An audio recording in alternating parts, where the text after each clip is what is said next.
want to do it for all the musicians. No, nothing yet. I don't know what I'm doing. Share it on mine for me. God, I feel like a dummy here.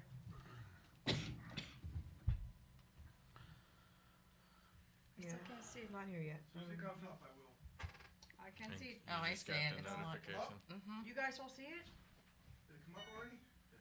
All right, share it. No, sweetie, not yet. Oh, yeah, I'm here. I'm here. Oh, wow, that looks nice. Yeah. Okay. Let me I'm make not, sure on yours. Let me see if it's public. It's not. Sorry, make it All right, so this is the thing. You gotta go, you always have to look here. You see those? That means it's only friends. You don't want that. No. So you go here, edit privacy, public, done. Now you're public, so now we're gonna share Always it. do that. Always, Yes. or only, you won't be out there. Right. And no one will be able to share it. Right. So now it's public. Now we're gonna share it. Watch. Friends timeline. I don't that's seem to. Share okay. it on me. That's It's fine. Just let them know this. Okay. Share now. Okay. Okay, now we're gonna That's share fine. it. Okay, hold on. I'm not seeing it, Gene, on either of my pages. On friends timeline. San, what are you Oh, what are you okay. on these days? Oh, okay, I got I'm you. under Sandy Oh, okay. DiPierro. All right, so we'll do Sandy. Okay, so Yeah. All right, there you go. That's we're fine. gonna go Yeah. in line Share in now. this It's a order. matter. Guys, what's your I'm gonna share it to your walls. What's your name? Dan Wheeler. Hold on. I'm looking for it now, so once I find it, then I can share it. But, oh, here it Yeah, is. it's Dan Wheeler, public figure. D-A-N, Should, Dan All Wheeler, right, there you I'm gonna go. share it to It's on you. yours. Daniel. Did you get it on yours yet? sure. What's your name? I go by Buccheri. Dan. And you gotta do that. Okay, so you're what? I'm sorry. What's your name? George Buccheri, George. George Bucci. I got it. Okay. So it's on yours now, sweetheart. Now, will that go on my business page, my writer Oh, page? it's Regular You're not page. coming up on Regular page, it's gonna go under Nancy, Nanci Smith. Okay, hold on, babe. So So what friends I'm gonna have to do is timeline, copy it. and it'll be as if she just shared it for you guys, okay? Okay. Oh, there it is. I've got There you on my go. Daniel page. And so- I, Nancy, CI. Okay, so CI, You yes. got it. It's I'll there. share it. So guys, so Start see a what I watch did for you? party, guys, So if now you once can. you make it public, you put it on all your Did you guest see this walls. watch Now party, it'll go Dan? frantic. Thank you. All right, no, sweetie? I. so It much. says it was shared to my timeline by Maureen Lynch. Okay, Yes. now share, go to share. and Turn just your volumes start a down, watch everybody. Yep. Turn in it. Volumes all the way down. Yeah, the share button. Now I don't see. I'm a gonna watch do one more party. thing for you. party. Is that on your page? Oh, Share now. well, it just says share now. Now, It doesn't look, say Maureen. watch party. Don't Now have I'm watch gonna do party? one more thing. No. There's a lot of people I don't even talk to Okay. on Facebook mine does anymore. not say. Real quick. All right, just want to tell everybody how we're going to go in order.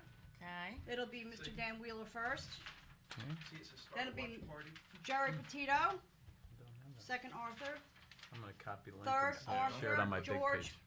Busceri, If you do, you do, you don't. Buccheri. Buccheri. However you want to say it, doesn't matter. next Arthur, It's Annie Demish, Dennish. Dennish, Yeah, I and don't have a watch Arthur, party either. Sandra, I've seen DiPierro, Yeah, DiPierro. DiPierro. Okay. Sandy.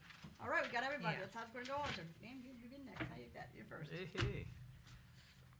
Do we get to comment on each other's or? I'm going to be asking questions. You I'll ask give you the okay. mic. Yes. Oh, This is I yours. won't This is jump your into day. it. This is your thing. Facebook. I'm on Facebook. 30 seconds, guys.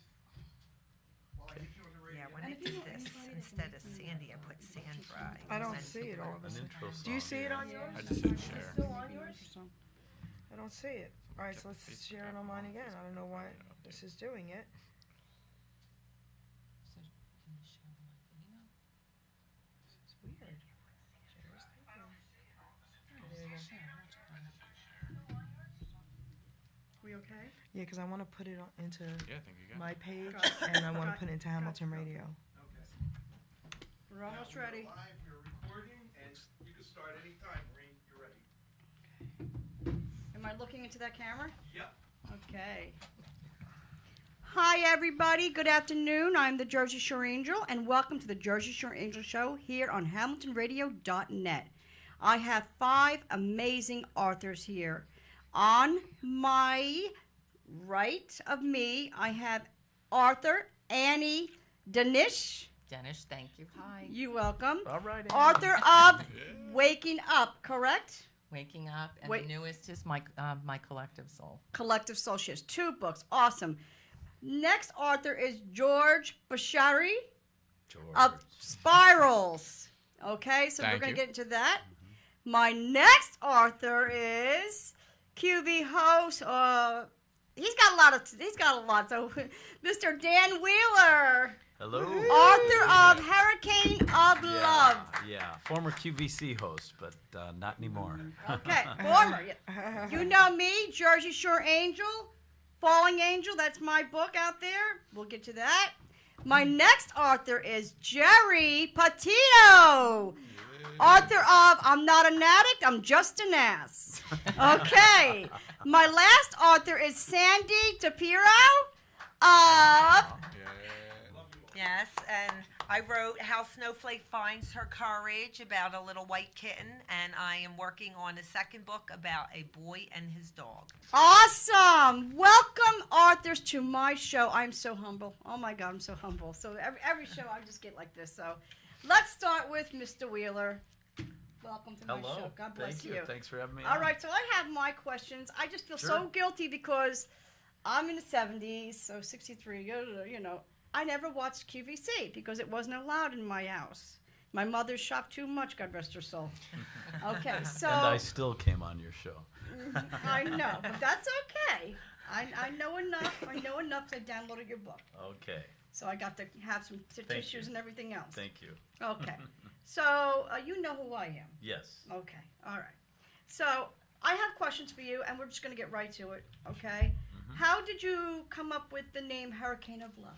Well, Hurricane of Love Mike was is yours. Yes, thank you. It wasn't my doing. I actually have a niece who's an excellent writer, and she writes a blog called Tara Talking. And the day my wife passed away, she wrote in her blog, "My Aunt Beth's love was like a hurricane. It hit everyone in its path." And I said, "Tara, that is the perfect way to describe it. If I do write a book, that will be the title." And so I started writing blogs for the QVC forum. My wife passed away October 30th, 2015. And in January, I started writing these blogs. Just it was cathartic to get my thoughts out, and they became extremely popular on the QVC forum. And everyone was like, "You should write a book. You should write a book." So here it is. It came out the middle of October, and it's doing really well. It's got all kinds of 5-star reviews on Amazon, and it's really, I feel like God gave me this book. You know, I Amen. can't take credit for it. He kind of wrote it through me. Amen. is God right. is responsible for a lot, Yep. 100% of it. Yep. Okay, now my second question, Mr. Wheeler, is what does the 21st hold for you? Blessings. The 21st? Mm-hmm. The 21st. I'm not sure that Am I saying it right? let me see. Am I catching you off guard? Yeah, I'm not sure the 21st. What? Oh, the 21st of September. I'm sorry. And I just Yes, picked this up. yes, I'm no. feeling this. I'm getting Okay, this. all right. Well, This that's is a not one of your very questions. wow. That's an amazing Here thing. we go. My Jersey Shore final, Angels coming in now. my final chapter of my book. My wife passed away October 30th of 2015, and it had been a really tough 3 years. Hundreds of procedures, chemotherapy sessions, doctor's visits, in and out of hospital. She had to have her tumors drained, and it was just exhausting. And after she passed, I told my daughters, my 2 daughters and my son-in-law, and my grandsons, I said, I want to take everyone to Captiva Island. We'll go down there this winter and just kind of Beautiful. relax. Yes. And while we were down there, my daughter informed me that she was pregnant. And I said, wow, wouldn't it be cool if you had a little girl? She had 2 little boys, and she said if I had a little girl, I'd name her after Mom, my late wife, Elizabeth Wheeler, who the book is about. Is that her middle name? Her, Kirsten said if I had a daughter, I would name her, my daughter's middle name is Brooke. She said she'd name her Brooke Elizabeth after my wife. Wow. My first grandson's Cole Daniel after me. So I said, that's great, and summer progressed, and she was doing well. She wasn't doing it until October. Well, I had met my wife on September 21st, 1978, and our song was always September by Earth, Wind, and Fire when my daughter Kirsten got married. And they introduced, isn't it a great getting tune? chills over there. I love the bass line.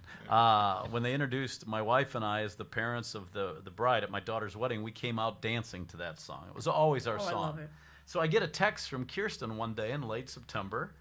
She said, Dad, I think I'm going to have this baby tonight. And I said, wow, you're not due till October? Okay. I said, I'm not on the air tonight. I just have one more meeting. I'll pick up Kelsey, meet you at the hospital, which was right next to QVC. And after I finished looking at the text, I saw the date. And I said, dear God, would you do something this personal for me? And that baby, it was a baby girl Brooke Elizabeth, born the 21st night of September, Amen. 8:09 p.m. Wow. Yeah, That's that's beautiful. and that's the final chapter of my book. It's called A Gift from Above, and Wow. it really was. When I held that baby in the hospital, I felt like Beth was there. I felt Oh, she like was. I felt like she'd held it first in heaven, you Yes. know, and she knew all about it. Amen. So Yep. I say, praise God. It was a gift. It really was. Okay. My next question. So there was the blessings I felt. Yeah, well, nobody's just said, what's the 21st? And I had to think about that. That was a unique way of posing the question. Yes, yeah, that's right. Well, I believe in angels. A buddy of mine saw an angel in the book, so Okay. they're so- around. Thank you. So, can I ask you, where did you and Beth meet? I have an idea because the buzzing's in my ear. I feel like it's like a bus station or something, like a train station. It was on a train, actually. Yeah, and we were. I was riding into work in Chicago, and this train stopped at LaGrange. I'll never forget. And this cute girl got on the train, and there were all kinds of empty seats. But she got right and sat right in the seat in front of me. And I was trying, I didn't get a good look at her face, so I'm trying to look in the window, trying to get a reflection, and I don't know what possessed me. I finally tapped her on the shoulder. nerve. Yeah, I tapped her on the shoulder, and I said, listen, I'm trying to read this book, and it's really boring. I tried to sleep, and I can't. Would you mind if I joined you? And we talked, and she gave me the biggest, brightest smile. She was so cute. She said, sure. So I go up, and I sit, and we talked all the way into Union Station. We got off, and I said, where do you work? And she said, the Civic Opera Building. I said, that's incredible. That's the building I work in. I was working for a TV Soulmates. station. Yeah. I was Definitely working for a soulmates. TV station that was on top of the building. So we get to the building, and I think, I'm hot. I might as well keep asking, right? I'm on a roll here. This is going really well. I said, would you like to stop up to the third floor cafeteria and have lunch? Again, she said, sure. I'm thinking, man, this is great. We go up to the cafeteria. We go through the line, get our food. I reach into my pocket. Nothing. I pull out my wallet. Nothing. Nothing. I didn't have a dime on me. No. So she thought I was some kind of a con artist. She said, I thought, does this guy do this to women all the time?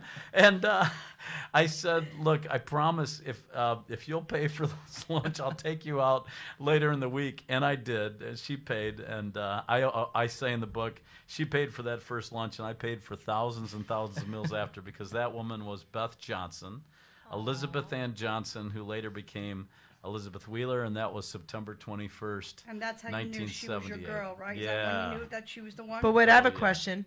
Go So right when you ahead. went out for that first dinner, did she Yes. say, show me your credit card first? You know what? I took her to the Italian Village. I'll never forget it, in Chicago. The bill was $21, which I couldn't afford. I did not have at the time.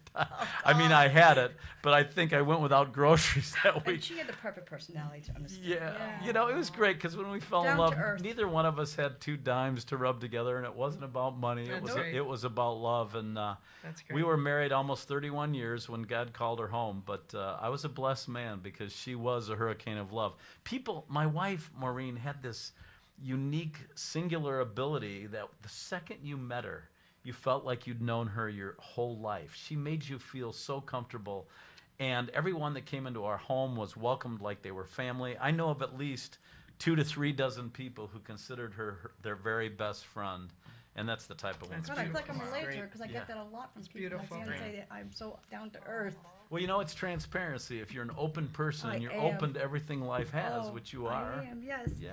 So I have something else for you. Okay. She wants to know, she wants you to tell about the angel. Okay. I play in a classic rock band called Blue Sky. I play said not bass that and angel. guitar. No. Well, this is an She said angel. the walking angel, your friend. Well, this is the story. My Oh, go friend, ahead. my friend is the lead singer in this band. He's the one that got me into the band, and I always felt like I was in the band because of him, to reach him, to somehow impact his life. And it's a great group of guys. We play for charity, so we don't take a dime. We play for a lot of the big charities in the Philadelphia area, and they pay for our sound guy, but the rest of us donate our time. We're a classic rock band. So this guy.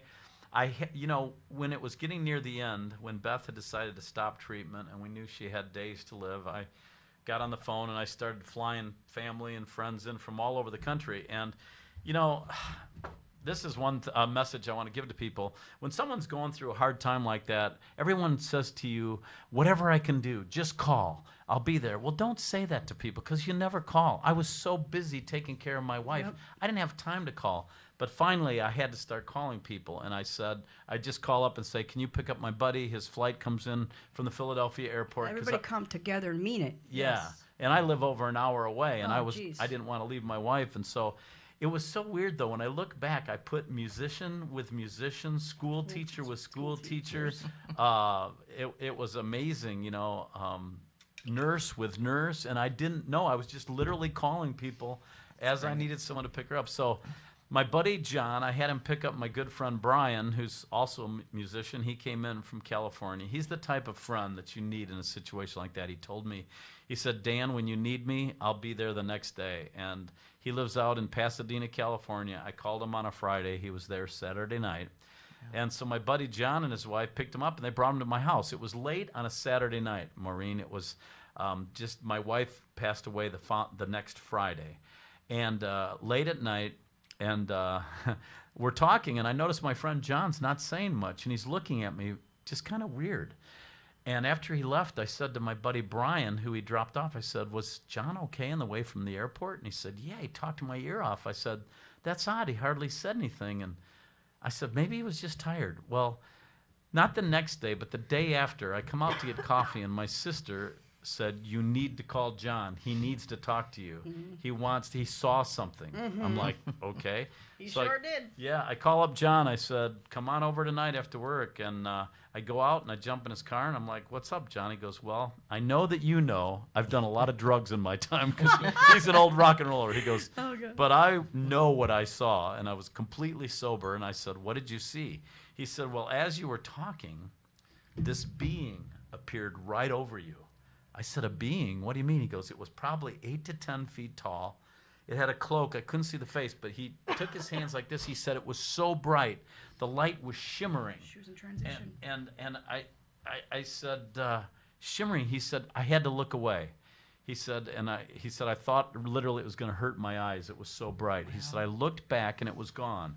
But as you spoke, it appeared right over you, right behind you again. And again, I had to look away. And I said, John, what do you think it was?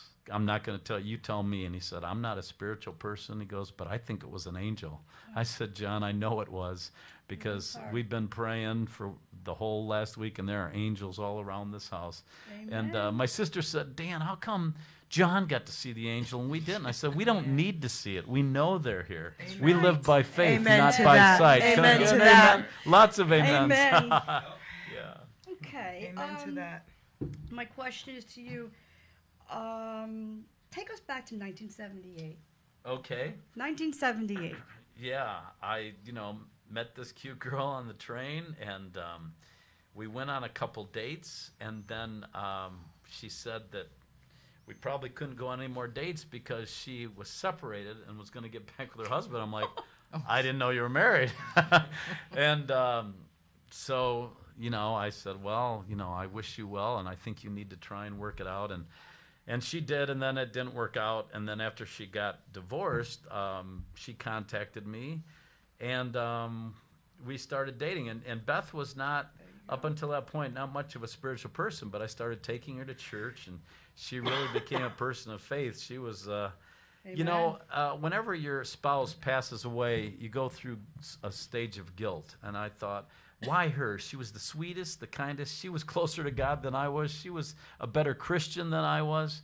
But, you can't ask those questions because only God knows. And, He has a purpose. And I will tell you that after she passed away, I formed something called Fearless Faith Ministries. It's a nonprofit. And we do on Facebook every day. You can go to our page. It's just called Fearless Faith. We do your morning cup of inspiration. They're little 3-minute inspirational messages. And Jersey Angel, I want to use what I went through to inspire others, because otherwise, why did we experience it? We have to take. Amen. I believe we have to take our greatest pain and turn it into our highest calling. So when you go through pain, just know God's got a plan. God's got a lesson for you. He's got it. Yeah. He's got it. Yeah. And what you learn from it, right? Yes. So let me ask you something, Dan. What is your next step? Well, I see another book. well, I do have another book that I've got in mind. I wrote a book in 2000 called Best Seat in the House about all the great athletes I've interviewed. I had this amazing job on QVC. I did all the sports shows. I did all the music shows. So I launched all people like Willie Nelson and Michael McDonald and Hall & Oates. I launched all of their CDs on QVC. And, well, not all of them, but I launched several of them. Because coming on QVC, they could immediately be in the Billboard Top 100. We would sell so many in That's 10 true. minutes. And but I interviewed people like Joe DiMaggio. Awesome. I had the longest interview ever with him, and he was a very private person. I spent 10 hours one-on-one with him, and he had a dozen baseballs sent to my house after that. He was just a great guy. Mickey Mantle apologized to me. I'd worked with him for many years, and he was always so tough to work with. Mickey was an alcoholic, and he would drink even during the shows, and he would get very reticent. So I'd always have Billy Martin and Whitey Ford on to pick it up in the second hour because he would stop talking. Well, he one time went off on me because I asked him to sign a baseball for a little boy, and I didn't know he didn't want to sign autographs. And years later, after he went through Betty Ford, he said he wanted to talk to me in private before a show, and we slipped into a makeup room at QVC, closed the door, and he turned around. He had tears pouring down his cheeks. And I said, Mickey, what's wrong? And he said, I owe you the biggest apology. He said, people don't know this, but I'll tell you, the reason I hated signing autographs was I had no self-esteem. He said, I'm an alcoholic. sad. People worship me. I you can't go. handle the hero Wow. worship. Wow. Yeah. Here's the greatest hero on the greatest sports team in history, professional sports franchise. And he's telling me he has no self-esteem. He didn't see any value in hitting a baseball. He's like, so what? I could hit a baseball. He goes, I played drunk half the time. He got into alcohol to deaden the pain of his knee injury, which happened in 1951. Little did we know, right? Yeah. They didn't have arthroscopic surgery. And Mickey said, I have no self-esteem. He said, I meet all these great people. The president of IBM met him. They had paid him an ungodly amount of money to just show up at their Christmas party. He said, I meet the president of IBM, and he starts crying and telling me I'm his hero and how, he just loves me. And he goes, and I just was overwhelmed with guilt because I knew who I was. Wow. So I have learned from all of these situations. Joe DiMaggio was a very sad, miserable man near the end of his life because he saw all the ball players making this huge amount of money that he never made, and he felt like he was the greatest of all time, which he might have been. But, money doesn't make you happy. Fame doesn't make you happy. Love makes does. you happy. Amen. And I was so blessed because the superstar in my life was my wife, Beth. And I was honored. I was on TV for, my whole career, but she was the real star of our family. Oh, that's Bless her beautiful. heart. That's beautiful. Dan, can you tell us about your fur baby? Oh, little Zoe. Zoe, right? Zoe, Zoe, Is that best baby? yeah, she was. And she's the star of my Facebook page. She's a little Bichon, little white Bichon.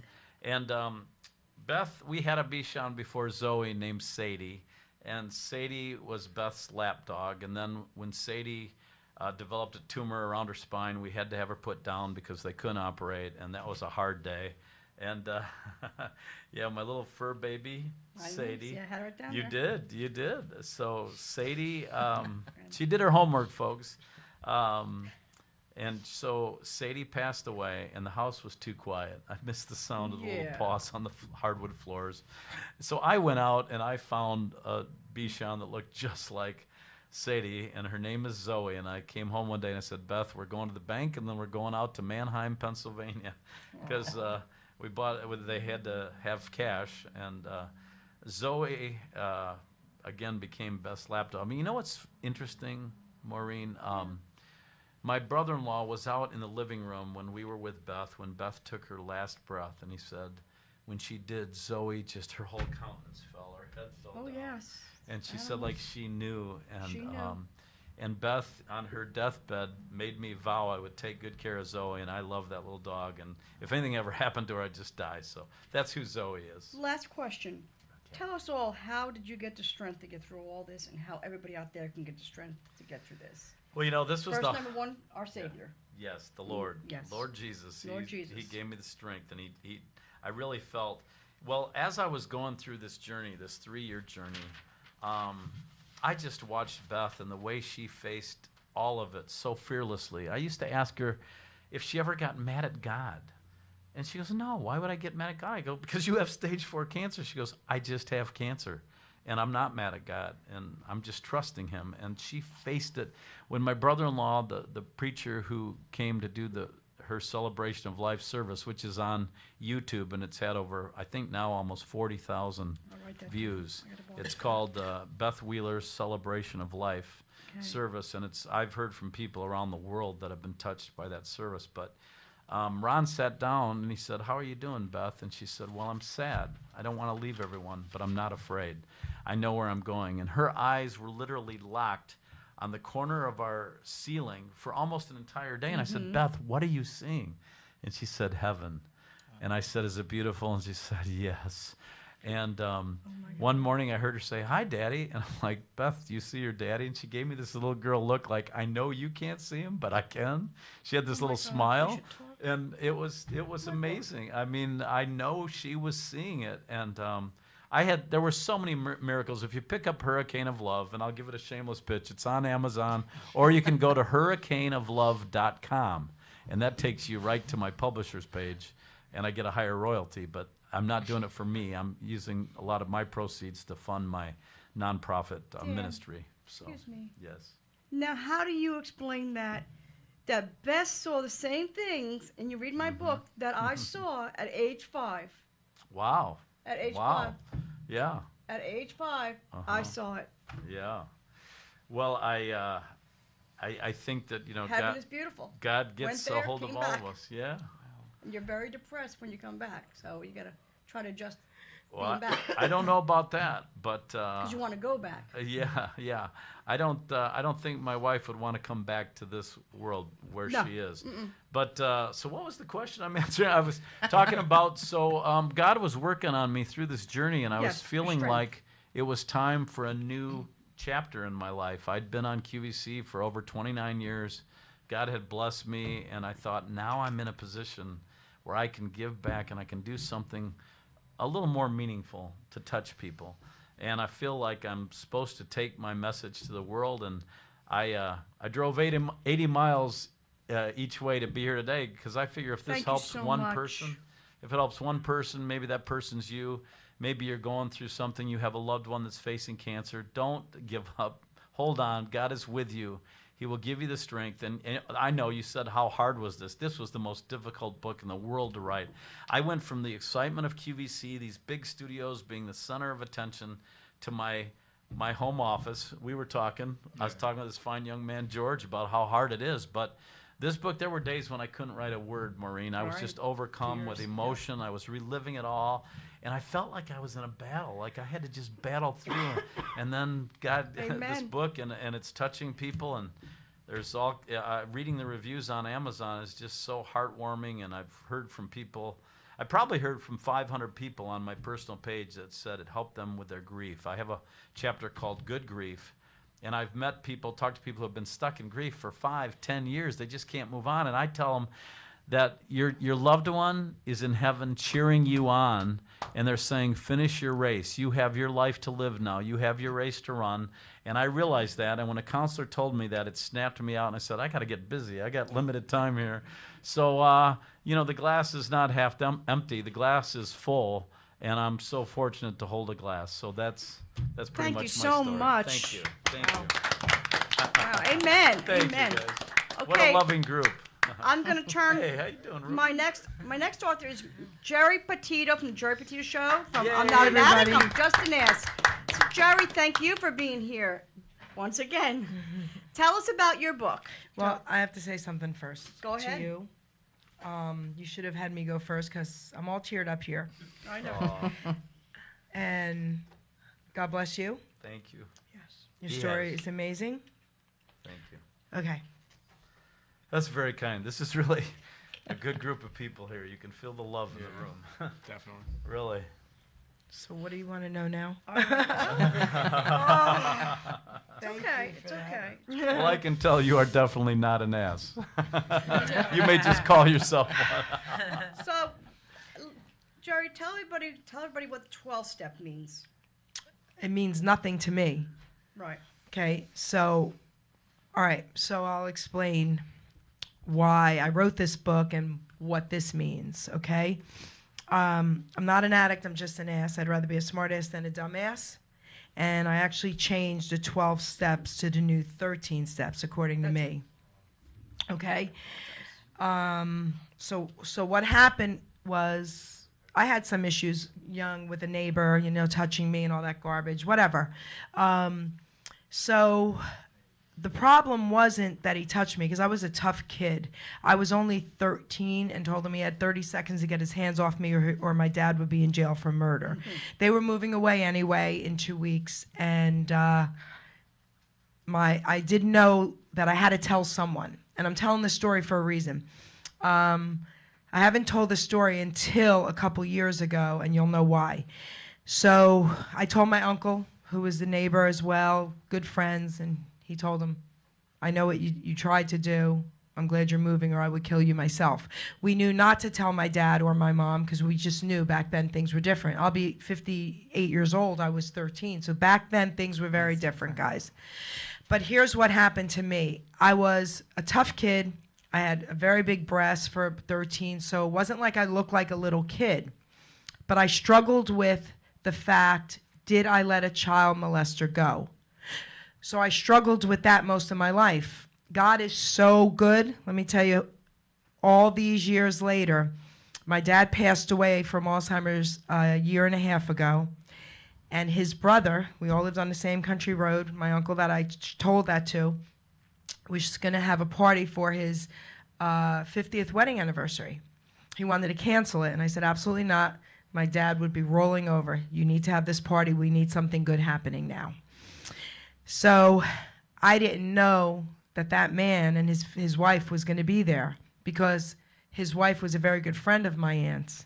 So even though they lived in another state far away, they were still in contact all these years, but I never cared or talked about it or ever brought his name up. I see the wife walking into the place from the parking lot, but I didn't see him, and I'm thinking he might have died because he had some health issues, and I was like, oh. Well, long story short, he approaches me. I stayed away from that side of the room the whole time.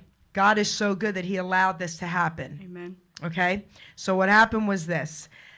I'm walking out, the party's over, everybody's kind of gone. His wife's out there somewhere with my aunt, they're cleaning up, and he approaches me and comes at me with his lips perched, the guy's 75 years old, to try to kiss my lips.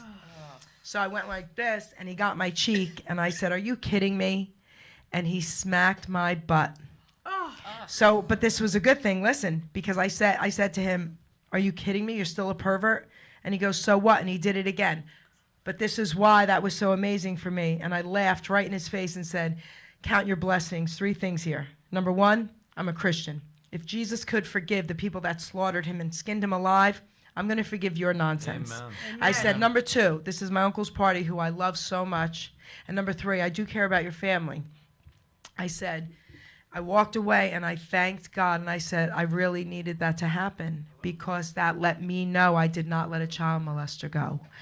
He would not have been interested in me at 58 years old if he was a child molester. He was only in his 20s when that happened. I didn't look 13. God knew all these years later. That just set me free. So that's why I got involved with drugs, because I carried that my whole life. But I also thank God I got involved with drugs, because I wouldn't be the person I am today. So when I wrote this book, I wrote it through my experience of how to really get clean and sober. People judge addicts, which they should not do, because it can happen to anyone, any family. I don't care how wealthy you are, how famous you are. I don't care what happens in your life. We're all the same. So addiction, I don't care if it's food, drugs, alcohol, sex. I don't care what it is. Okay, it can happen to anyone. But here's what happened to me. When I put myself into Princeton House, I was 30 years old, and I did everything they said when I got out, the 30 days. And they said I have to go to meetings every day for a month, get a sponsor. I did. I wanted to shoot myself. I said, if I want to stay clean and sober and I want to change my life, this is not the path. I left and said, I'm never coming back. And I changed my entire life, though. I changed everything. I also cured myself of 2 cancers without doctors back then. I had colon and breast, and I would have died. I went away and learned how to fast. Now I'm a nutritional health coach as well, and I help people, and I wish I could have helped your Amen. wife. So God has really, really changed my entire life, but I had to change everything about my life. But here's the thing, guys. God said, write this book. This book I wrote, I guess now 3 years ago, whatever it's been, 2.5, 3 years ago. One night, I woke up in the middle of the night, and God said, write the book. And I laughed and said, okay. He wrote this book. This book was written in 3 weeks. He wrote this book. I made a decision. I didn't care how politically correct people expected me to be. I wasn't going to. And I was going to tell the truth, no matter how it hurt other people, because they need to hear it. So I talk about a few things in here. The Catholic Church is one, not the Catholic people. The organization. I grew up Catholic. Boo. Jesus Christ, my Lord and Savior. Okay? Amen. No religion, none of that nonsense, right? But the reason why I changed the 12 steps is this. Number one, 7%, only 7% of people that stay in AA and NA get better. Only 7%. So that tells me they're doing something wrong. So everything, again, I'm going to say this is political. It's all about money, okay? The truth is this. That's going to keep you powerless, like they tell you you are. That's going to keep you an addict with this so-called disease, which they tell you you have. I'm here to tell you it's a lie. This will make sense, okay? They tell you your child has a disease, and they tell you if you're the addict, you're powerless over your addiction. Well, those 2 things right there will keep you powerless over your addiction.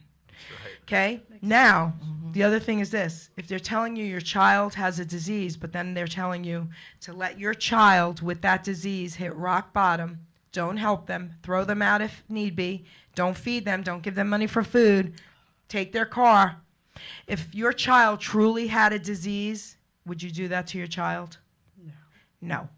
So this is, I'm a nutritional health coach. I've been all over the world. I even went to Russia in the 80s when it was communist, had machine guns pointed at me through Lenox Hill Hospital on health tours. I've been behind the scenes at every McDonald's in Australia. Wherever, whatever I had to learn, I did. And I'm going to tell you guys something. What happens to addicts is this. They have a dis-ease of the brain cells while they're using. I was married to a Christian man that I didn't know was a porn addict, ruined his life, his teaching career, and ruined my life. So it's not just drugs. Your mind is so powerful, and I started studying the brain when my dad got Alzheimer's because I realized then how powerful the brain is. Okay? You could give, I could give my dad a 3-course meal. His body was full, but his brain had to tell his body that. So imagine how powerful our brains are. So when your body is going through this dis-ease, which happens, okay, even if it's a porn addiction because your mind is being altered, okay, it can be cured in 1 year. If I had the power to take that addict and put them away, lock them away, give them healthy food, no sugar, okay, the Bible, okay, if I had the power to do this in 1 year, that person would no longer ever struggle with their so-called disease of addiction or depression. So I'm going to tell you an amazing thing God did for me as well. About 6 months ago, I got a call in the middle of the night from a female. I can't disclose her name. She's also in the media. And she said, Geri, I need help. And I didn't even know, but she was a raging alcoholic. I picked her up in the middle of the night. I brought her to the hospital and said, tell them you're suicidal because only then will they keep you and detox you. So she did. She then went into Princeton House. She's doing fine now, thank God. But she went into Princeton House. That's where I went, almost 30 years ago. And I never went back there, ever.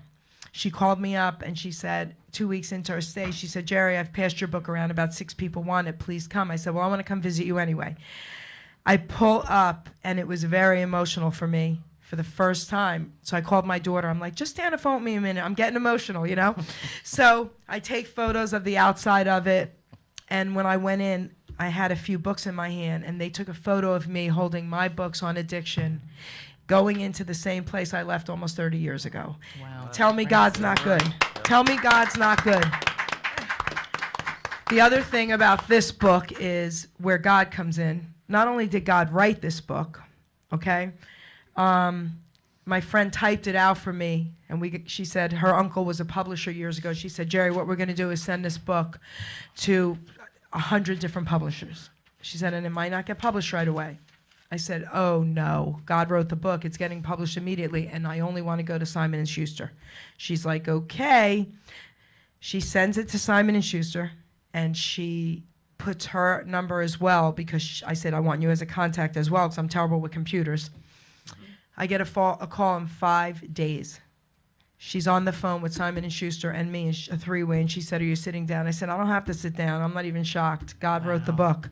So they put me through to their newest department called Archway Publishing. They published my book, and I just laughed and said, God, it's just crazy what you do. So I have God all through this book, and I want to read one poem from it. Is that okay? Please do. Okay.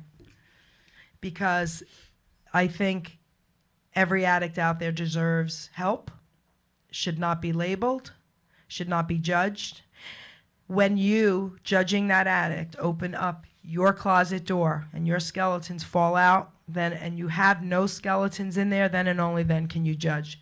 Unless you're Jesus, you can't. And that's how I feel. We should tell them to call in, if they need help. Okay. So I'm going to read this poem, guys, and I'm always here. Marie knows that as well. Yes. Geri Petito. I have a show on Hamilton Radio. I'm on 2 other networks now, but you can get me on Facebook. I am always here to help. Okay, we are all here to help you. Yes, we are. So this poem is called "Change Your Choice." I had a life-changing moment that I knew had to be. The only way to change things was to first start with me. So I looked in the mirror and woke up one day and thought to myself I needed to pray.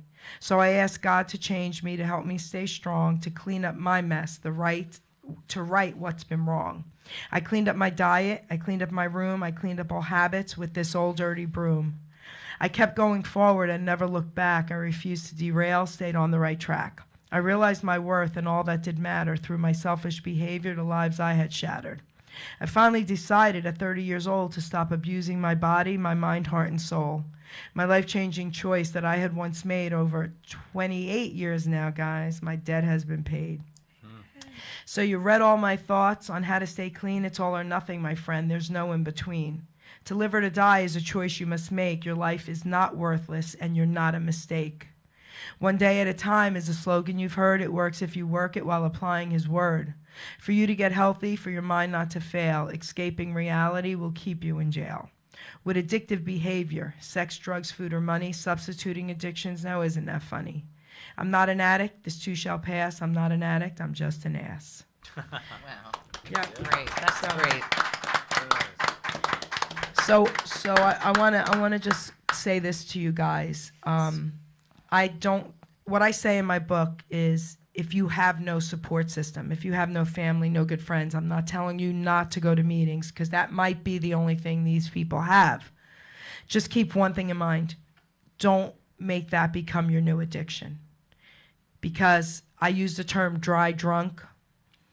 I know me. I wanted to go through life healthy and happy. I didn't want to go through life as a dry drunk where my life was meetings just to stay sober and not think about drugs. That's not life, guys. Jesus Christ can give you life. Amen. He can give you life. So you don't have to live that kind of lifestyle. Yeah. So, I'll give you a witness. Amen. Thank you. so Geri, do any upcoming events coming up for you? There's a lot of different things that are coming up that we're doing. Friendlies. Okay, in Robbinsville. I also manage there a few nights a week, and we've done a lot of benefits there, a lot of them. And we're going to be doing another one in February. I believe it's going to be the Monday night before Valentine's. We're going to have some fun with it, but we're also doing another benefit, hoping to raise more money for the books. Who Cares What Most Angels Do? Because we raised enough money to have that book published. It's going to all the hospitals free for all the kids with cancer. Wow. Judy Hurtado. Woo! Yep. It's amazing. The book is out. I just talked to Ava today. The book is done. And we're going to raise more money to have more books published so we can send them to these hospitals. So that's an amazing, amazing book. All right? Judy got children for the last 27 years to draw their angels. Wow. Some of their angels are in wheelchairs because some of the kids were. She couldn't get this book published. So when I found out about it, I was like, we're doing a fundraiser. We got the book published, or we got the money that day. Got a friend, Ava. Holly, to get this book published. The book is done, guys. Great. Oh, wow. That's amazing, awesome. right? Great. Wow, let's give it up for Geri Petito. Thank you. Oh, well, I have no questions to ask because she said it all. She said it all. So I'm going to turn the mic over to my next author, George Buccheri. Am I saying it right? Yeah, Buccheri. You're close. Author of Close enough. Spirals. George, tell us about your book. Okay, my book over here, Spirals, poetry book. Before I even get into this, I just want to say that it's a blessing to be here with everyone. I really appreciate everyone's perspective, and you're inspiring me right now. It's an honor to be here. Great to be sitting next to you. Thank you, thank you. So the book Spirals is a collection of poems from about 5 years of my life, exploring the topics of like heartbreak, love, philosophy, spirituality, society, a lot of introspection on it too, just discovering who I am as a person. Okay. George, can I ask you a question? Yeah, absolutely. I got to read your book, and I was like, wow. First of all, wow. Thank you. I feel like it's, like you said, it's magical. It's romance, right? Yeah, it's a lot of that. happiness. It's sad. All right. Okay. So I have to ask you, what are your plans for 2019? Are you working on another book? I am working on 3 more books, actually. Woo! Good for you. Here we go. yeah. Prolific author. Thank you, Yes. thank you. I will say that probably nothing will come out in 2019 because they're all novels instead of poetry. So I'm just trying to take it a different route and be a little more in-depth with it. So it'll probably take a little bit longer than 2019. That's good. I see you writing songs. Yeah, I'm a songwriter as well, Okay. rapper, producer. Okay. All right. Yeah. Where can one buy your book? You could find Spirals on Amazon, Barnes & Noble, or at our store. We have a store, Revolution, in Freehold. It's like a smoking specialty shop. You could buy it there in person if you like. All right. Wow. Can you Thank read you, us one? George. Can you read us a poem? Would you like to read a poem for us? Yeah, I can read a poem. Thank you. Yeah. I'll try to find something that fits like the themes that we've been talking Sure. about. A lot of them are very impressed short. This too. guy's so young, and he has his first book out. I Okay, didn't have and my- working on 3 more. Yeah, I didn't have my first book And until I was that's in what my he's going 40s. to do. Okay. Getting there. How old are you? I'm 26. 26. He's a baby. He's a baby. Barely out of diapers here. Yeah, I know. He's with baby boomer. Right. Well, we can learn from youth. Right? Yep. I mean, I'm learning from you all, so I appreciate you all. That's great. I had one picked out, but it was kind of like a different It's okay. vibe for this. Yeah, so it's I okay. kind of want to stick with this Okay. Go right ahead. with this Mike. theme that we're With all the on. theme? Okay. Yeah. You mean depressing? No. Please lift us up. Uplifting. All right, yeah, uplift us. uplifting. Right. Uplifting. Uplifting is the word. All right. I mean, this is a very short one, but I think it does fit very well. So, some people don't like rain, but it leads to growth. Some people don't like pain, but it does the same. Oh. That was way too short. It's awesome, but you give us something more. But yes, it was awesome. But give us something else. Yeah, you want Yes, one? come Close on. to the mic, That George. sure Close was to the mic, short. baby. A lot of them are like shorter ones too. I try to give keep us it one simple. more. Give us one more. All right. Okay. That was good though. Thanks. Tease. Thanks. He's awesome. My chair keeps sinking, so I have to keep raising it up. Yeah, I'm keeps going down. That's funny. Okay, again, this one's not too long, but it kind of Go ahead. faces the same thing. I said many of us have faced addiction in one way or the other. I know I've had my fair share of dependency issues. It's so much easier to quit when you have someone to encourage you and motivate you. Sometimes they don't even have to say a word. So thank you. Now that was amazing. That was amazing. Thank you. Thank you. Wow. Appreciate it. Yeah. You're welcome. That was That amazing. was wonderful. I love it. And it sure did fit. Yeah. Yeah. That's why I was sitting here listening and I was like, wow, this is Can I like we jump all in have with very something? similar. Sure. Real go quick, ahead. I call that the gift of being present. When Yes. people say, I don't know what to do, I don't know what to say, I say, don't worry about what you're going to say. When someone's going through a hard time, show up. Just show up up. Right, it's and half the be battle. present. beautiful. People won't remember what you said to them, but they'll remember how you made them feel. Definitely. Absolutely. Definitely. Absolutely. Wow, that's beautiful. Wow, George. Yes, that was Thank beautiful. you, George. Thank you. George, if you could, tell people how to get your book, where they can purchase your book, and Yeah, the book's on Amazon, Barnes & Noble, or at Revolution Freehold.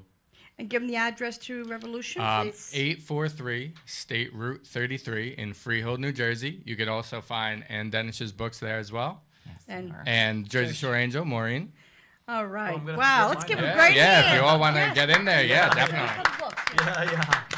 Okay, I want to turn the next book over to a very beautiful author named Annie Dennish. Am I saying that right? Dennish? Close enough, Dennish. Okay. So, Yes. she is the author of Waking Up, and I'm going to turn it over to you now. So, tell us about your book. Waking Up, it's a two-part book. I have my breast cancer journal in the second half of the book. And I just put it together. I was doing blogs. There's stories on parenting, abuse, children, addiction. Yes. There's a story about when my son came out on the night of his high school graduation. I wrote a story and a song called Beautiful Boy. That's in the book. And my breast cancer journal. And most of it is, it's not as medical. It kind of shows how I went through the cancer. I tried to go through with as much humor as I could because I tell people cancer does not like a sense of humor, not by a long shot. And I was working at Wall Stadium Speedway at the time as a journalist when I got diagnosed with cancer. So they were great. They had pink ribbons made up for me with my name on it and faith, hope, and strength. And all the drivers bought them. They were on everybody's cars. And they allowed me to race a car in the women's race the week before I started chemo. Because they had said to me that day, you look a little nervous. They said, this scares me more than starting chemo in a week to be doing that. Wow. But I look at cancer, people ask me how I got through and what. I like to say chemo healed the cancer, but the cancer healed me because Amen. I was a positive person before then, but I knew things changed after then. I saw people, the same as you talk about your wife, everybody in the beginning, and they taught me this up at, I went to Robert Wood Johnson for treatment, would say the first 3 months, you're going to have an outpouring of, I'll bring you dinner, I'll do this, I'll do that, and then it's done. They go And away. They go away, and you're going to see Shouldn't who's, be. it shouldn't, but it's a reality. So I Yes. kind of saw family members that were really upset that I kept working. I kept going out to happy hour on Friday nights with my girlfriend, with my sassy little wig on, after I lost all my hair. And there were people in my family, they're like, you're not sick, you're working. I'm like, it doesn't mean I'm not tired. It doesn't mean I wouldn't love someone to bring me over dinner. I had 4 of my 5 children living home. So I said, just because I didn't go down, I mean, what did you want me to do? I wasn't giving up. I didn't know where it was going to take me, where it was going to lead. But I have to say, I was so incredibly blessed with just a lumpectomy. And Amen. not as many, some people suffer terrible through side effects. I mean, I did a clinical trial of radiation. I did it in 3 weeks. And most it did to me was a little red skin, and it made me tired. Praise God. Amen. Amen. But cancer is Horrible. it's horrible, and the more everybody knows somebody. I'm watching my cousin's daughter go through it. Her in prayers. Deep prayers. Yeah. Can I ask you a question, Nanny? What do you hope for all to learn from your book, Waking Up? I'm very intimate. My books are very I know. up there. Your whole you want to know something about me, or you can go to my Dennish Facebook page. Okay. I'm trying to just be inspirational and motivational to people and say it's not the worst thing in the world. And if you have an open mind, an open heart, if you're willing to take a leap of faith in yourself and believe in yourself, and I believe also everything begins with you. You got to love yourself, respect yourself, because if you don't, nobody else is going to do it for you. And I believe that I'm hoping when people read my book that they feel kind of like we had just sat down and had a cup of coffee and talked about parenting or talked Sounds about. lovely. I like that. Thank That's you. really, wow. Thank you. Annie, can you tell us about My Collective Soul? Yeah, that's called My Collective Soul, Things I Know Without Knowing Why, because I'm very intuitive myself, I'm a little psychic, and most of the things I write, I think to myself, how did I know that? Like, how do I know that? How did I know to write that? Because some people will say to me, if I have a little issue going on in my life, they're like, why don't you reread your book? Follow your own advice. And I'm like, I don't always know where that comes from. And I have been told, I've had very good spiritual teachers through my life that have said, it's coming through you. That's how we met. Yes, it's coming through you. It's beautiful. And, Amen. There's so much going on in the world. I hate to see people focusing on stupid things when there's so much else. And I really feel that everybody, if we can make a difference in the world, then we can do it together. And I think it's time everybody focuses on that. Yeah. We have a strong team here, that's for sure. Absolutely, yeah. One more thing. You have any upcoming events? Not yet. I'm doing a little bit of ghostwriting right now and finishing that up. I Ooh, okay, have good. another book that's almost put together, and it's another inspirational, motivational book. After that, I was just going through my stuff I haven't finished. It's All right. a steamy chick novel I'm rewriting. And I hear you there. I'm coming out of my angel zone a little bit. I'm doing a steamy Southern Belle from the South and the guy from you the got to North. switch it up a little bit. You got gotta to. switch You it got up. it. It's all part of life. We have a Wow, phone Annie, caller. thank you for sharing your story. Any you're a motivational speaker, right? I'd like to be motivational speaking a lot more than I am. I really would. So. Okay, callers, we have a phone call. You're on the air. Hello? Hi, Jersey Your Angel here. Who am I speaking with? Hi, Auntie Maureen. Jennifer. Oh, hi, Jennifer. How are you, sweetie? What's your question today? And thank you for calling in. Yes, I wanted to say congratulations on the show. Oh, thank you. I think this is my fourth show, right, Doc? Yes. Yes, my fourth show. Thank I you want so to, much. Thank you so much, Jennifer. God bless you. Yeah. Happy New Year. Happy New Year to you too, Maureen. And how do you like my panel of guests? Aren't they wonderful? Amazing. I heard, yeah, I got some of it. I'll be honest, I didn't know some of the people that were on there. Well, you have to watch the show later. Go back and watch the show. Enjoy it. I will, for you, I promise, Maureen. Okay. Thank you so much, Jennifer, for calling in. Yes, I love you, Auntie Maureen. I love you too. God bless you. Yes. Happy New Year, guys. Happy New Year. Thank you. Any other Happy New callers? Year. Okay, so we're going to be opening the phone lines after we interview one more guest. Okay, so again, Annie, can you tell everybody where to buy your book? Yes, it's at Revolution. Okay. George's book, also on Amazon and Barnes & Noble. All righty, so thank you so much, Annie, for appearing on my show. Thanks for God having bless me. You. Thanks God for bless having you. me.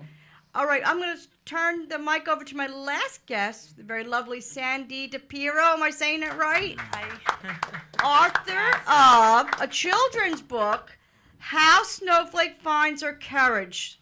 Sandy, I read the book. Can you tell us about it? I have a few questions. Go ahead. Sure. It's about a little white kitten, Snowflake, and she lives with two children and family, and she has, her mother and three siblings, two brothers and a sister. And while they're out playing and everything, Snowflake, she's afraid. She's afraid of loud noises. She runs under the couch. She hides. She's afraid of the dog next door, so that keeps her from wanting to go out in the yard and enjoy herself. And, her siblings make fun of her, call her a scaredy cat. And then something happens to them, and she has to come out of her comfort zone. And Sandy, if I can ask a question, what made you write this children's book? Well, I was taking a children's writing course at Mercer County Community College, and this wasn't the first story that I worked on. I actually, the first one was about the family, my family.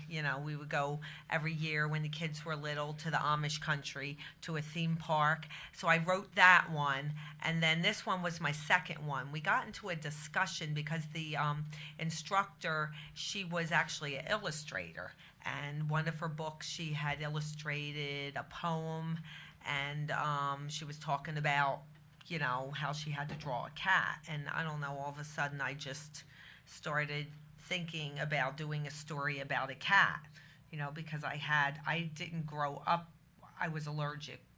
Growing up, I would play at my girlfriend's house, and I would come home all congested and everything, but I guess somehow my immune system got stronger, and we adopted 2 cats, and just picking up on their personality, and I just started constructing this story.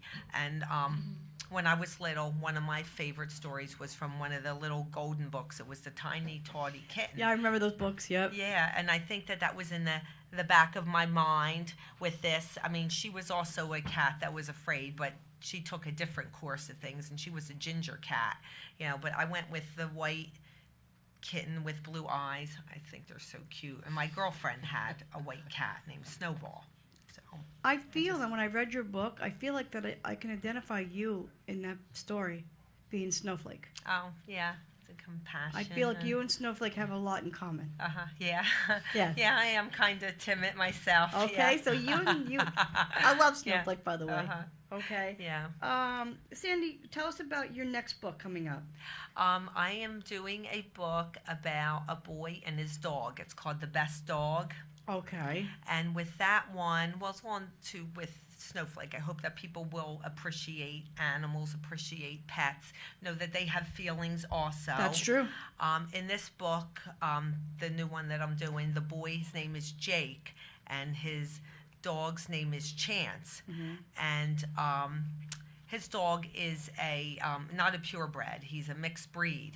And he loves his dog, but, his friends are bragging. They just, family just won some awards at a dog show. So he's starting to second guess and feel that, maybe my dog's not the best dog, and so it kind of, it's to teach you appreciate what you have. That's you know, right. And we should he all does appreciate and be thankful for what we have. Yeah, always humble. Yeah. Sandy, what's your what is your plans for 2019 now we're here? Well, I have a few more stories. I wrote these stories when my daughters were in elementary school. So I would like to do something with the one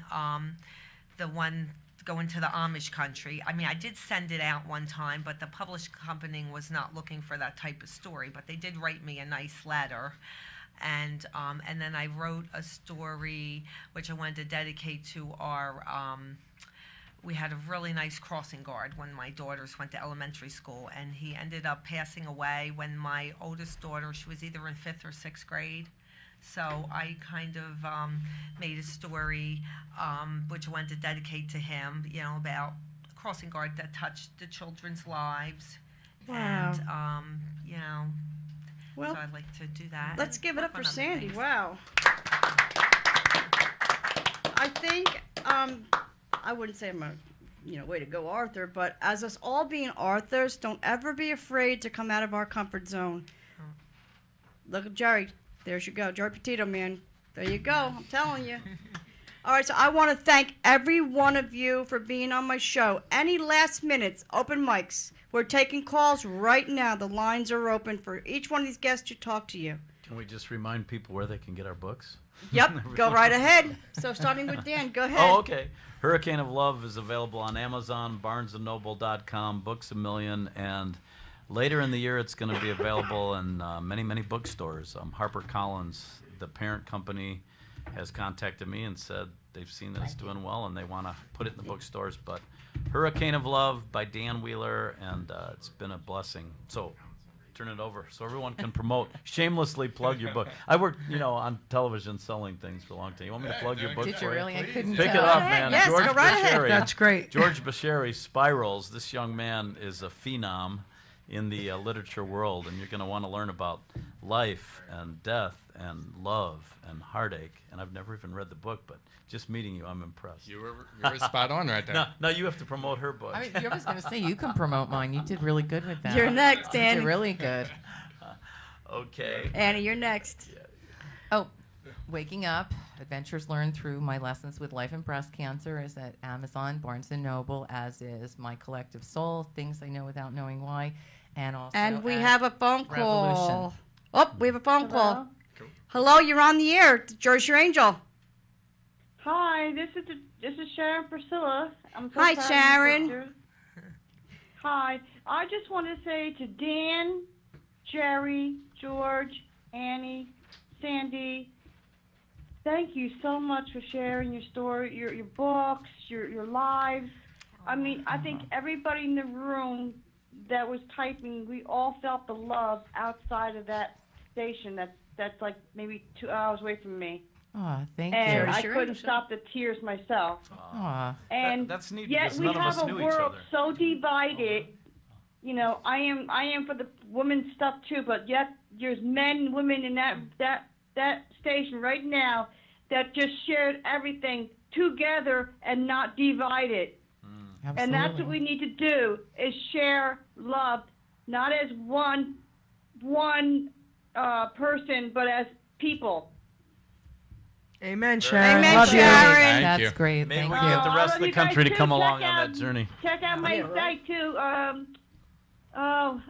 Yesterday was more Sharon Priscilla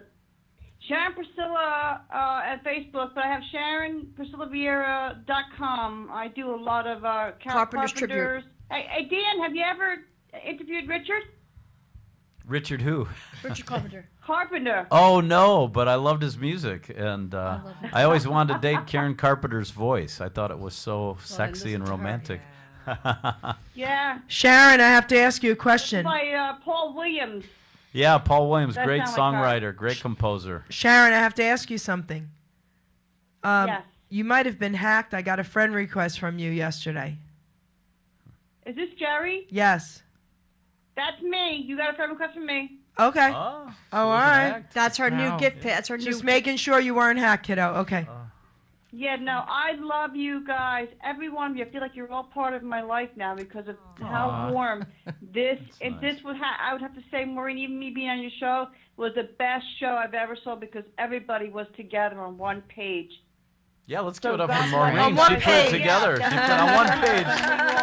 One book. Thank you so much. That's Thank you. it. One book, Dan. Pardon? One book. You're right. Yes. We're all writing Thank you. we're all writing our own chapter in this life, aren't That's we? right. Thank you, Sharon, Yes, for we calling in. Thank you so much, sis. Nice to God meet bless you. you. You're welcome. Thank Love you. you guys. Bye. God bless. All right, and we have two more authors. Sandra, Sandy, say about your book and you review this. Yes, How Snowflake Finds Her Courage is available online through Amazon and Barnes & Noble and Balboa Press. And we'll be right. hearing a lot from Sandy. Thank you, Sandy. And But wait, you were a little cut off. Your book is Go also right ahead, yep. at Revolution. Revolution, yes. Mm-hmm. I want to get my book there. Yeah, definitely. We Yeah, will so- talk. I'll Yeah, bring we're the it. only ones I'll that bring don't it. have our I books. toured at it. Yeah, Revolution. bring them all. Bring them all. Hi. all right, I'm going to turn the mic over to Geri Petito to find where to get her book. Go ahead, Guys, Sandy. I'm not an addict. I'm just an ass. You can get this Barnes & Nobles, Amazon. Just type it in. It's everywhere. But this is what I do want to say. The book is only $10. All proceeds, every penny of it, will go to help someone in need. So please, guys, take this book seriously. That'll be your donation. Buy this book. Thank you. Wow. Thank you so much. Well, this concludes my show. I want to thank all my guests for coming. I'm so humbly thank you. Thank you, Jean, Ruben, for having me do these shows. Stay tuned for this Wednesday. We have a lot of gifted stars coming in, a lot like me and other gifted people that I know. I just want to say I see predictions. If you guys want to hear them, I can shoot them at you if you want to. Absolutely. Yeah. Absolutely. Okay. Yeah, let's hear this. No, it comes true. I'm a little bit scared. No. Nervous. Okay, so I see your third book coming up. There's a third book in the making. Yes. Okay. I also see you with a band. You're doing shows. You're coming out more, Dan. Congratulations. You know, Thank you. that shell is all the way opened up now. Thank you. I will George. say Wait, go ahead. I'm in talks right now to have my own national talk show. So I'm in. Yes, Good see? for you. And that's what I mean by the clam. The oyster has opened up. The oyster is his shell now. That's it. He found his pearl. There it is. Okay, George. I see you writing a hit song. All right. Okay. So that's going to take off. Okay? Bring it to Awesome, my I band. hope so. Bring it to my band first, okay? Can I get first dibs on it? We need a hit. Annie, I was getting on you doing tour dates for being a speaker. Oh, I hope Right. so. That's what I want to do. That's what I said. That's what I want to do.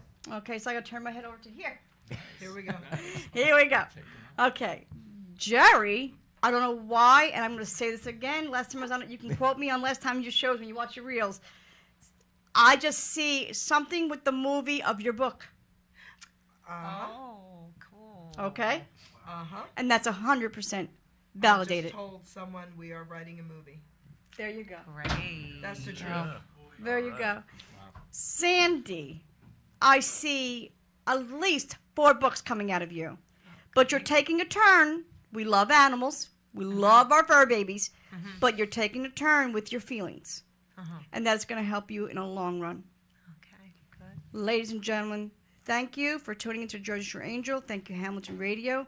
May God bless you, and may God bless America. Thank you. And thank you for having all of us. And Thank thank you. you all. That Thank was you, awesome. thank you. Thank you.